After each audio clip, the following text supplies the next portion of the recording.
So continue. Part number 5, carrying items more than necessary. So here we go. We have learned previously, in chapter 4 and 11, that when the performance of melacha is permitted, one is allowed to do increase. One is allowed to increase the amounts with which he does the melacha, provided certain conditions are met. Okay, so let's read till then, and we're going to explain. There are, number 1, all the melachas must be done with one act. No significant additional exertion is involved. And number 3, that one is not that one say that one is doing melacha. One does not say one doing melacha with additional amount for the next day use. Based on this principle, when one needs to carry items such as tissues or diapers, he may take the entire pack, even though he will use only some of this of the contents. Okay, so let's read from the beginning, and we're going to explain. We have learned previously that when performance of the melacha is permitted, one is allowed to increase the amount, right, of the which the melacha is with which one does melacha, right? So I think that the best example would be these diapers or tissues. So you don't have to count, or you don't have to count. You can take transport the whole pack, right? All the melacha must be done with one act. So I guess we also spoke, I think this is also a good example about cigarettes. So I think even if a person, even like it's my understanding, if he takes only one cigarette, he's going to crush it, he's going to damage it. But if he's going to, even though he planned to smoke only one cigarette, but if he takes the whole pack, so he's going to preserve one. So I think it's also a good example. Okay. With tissue, there is no problem. You're not going to damage the tissues. But with cigarettes and diapers, also like to keep them clean. Maybe you can put a separate bag and Ziploc, but there is no need. So you can take the whole pack basically. Okay, so those are conditions. All melacha must be done in one act. So meaning you cannot have 2 bags or something. So it's one pack. You put it in under the baby carriage, and that's it. Okay.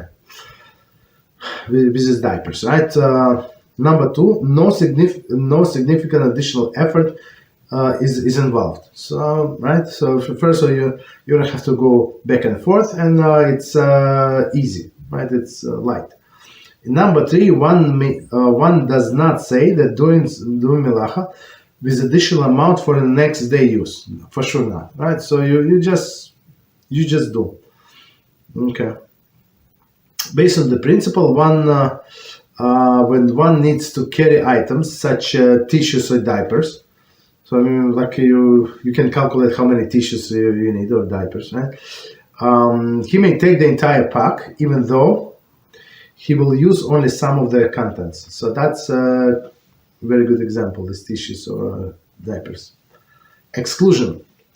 According to some authorities, this principle on increased the amount applies only when carrying a greater quantity of the same item. It is forbidden to carry different unnecessary items together with the needed item, even without any additional activity. So, as we learned before, the best example would be the keychain, right? You have keys from a garage, from your office, from the mail, I don't know, from everywhere, right? But you need only one key from. You need only one key from your house, or two keys, right? So all of these extra keys would be absolutely unnecessary. Okay. So even though, as we said before, it's exception that on Yom Tov you're allowed to carry a key, right? To prevent, like as we said, what is it, like discomfort for for a person. So now he or she can go to the synagogue and lock the door and do not worry about the safety that somebody is going to come into the apartment, right? So it is a Yom Tov necessity, but otherwise, like all of the other kids, it's not needed. And I would say that he says about like different keys, right? From garage, from I don't know, from a mailbox, right? But even the same copy of the same key also would not be allowed. So if you need only one copy to enter, why do you need 3 copies? Okay, no problem. Any questions on what we said? Before we continue? Yes, go ahead. So at this point, where one carried outdoors in the so wouldn't it constitute like Hilul Hashem would get rid of the unnecessary object in the public place, in the public domain? No, you're right. You're right. You would do it so nobody would see it. Right? You're right. So somewhere where the bushes are, nobody's there. So you do it like from your pocket sideways, if needed. Yes. Thank you, Rabbi. You're welcome. So, how does this apply in the case of Shabbos when we're carrying something valuable inadvertently? What should we do? So we can also do the same. Just you say, oh, I have a wallet. I have I don't know what in my pocket. I have whatever. So you continue walking, and then you find a safe place and leave it there. So without let's say you have a muktzah, right? So you don't touch it. You like do if it's in a pocket something, do it from outside, like from outside you push out the item. So you don't handle it, and leave it there until the end of the Shabbos. That's allowed. If you want to stay there until the end of the Shabbos, you can stay there and guard the item.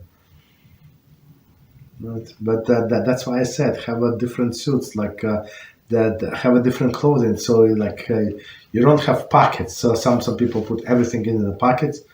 Like if you close them shut, so them shut. That's it. I would like to put some, but I don't have pockets. So for example, in many women's outfits, there are no pockets at all, unless there's some sporty, right? No pockets. That's it. So very, very simple. Right. Yes, so that's the best practical solution that I can see. Okay.